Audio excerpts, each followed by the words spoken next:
ቢዝነስ መስራት ላይቀር ለምን ብራንድን ቢልድ አታረግም? at the end of the day you have something ቢያንስ ብራንዱ አለ እቃው እንኳን ባይኖር ብራንድ ላይ ማተኮር ምንድነው ጥቅሙ? ነው ድራይቨር ሲት ላይ ቁጭ ማለትና ተሳፋሪ መሆን ማለት ነው። አይፎን ብሎ ሆም ብሎ የሚገዛ ምን አወጣ ያለ ተከታትሎ የሚገዛ ለምንድን ነው?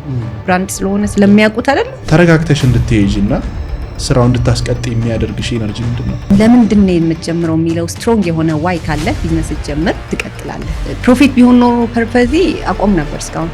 ላንቺ ቢዩቲ ኢሞሽናል ነው ፊዚካል ነው? የውበት ስታንዳርድ ረጅም ጸጉር አፍንጫው እንደዚህ ምናምን ነው። የጥቁር ሴት ውበት ስታንዳርድ እንዲሆን ነው ህልሜ።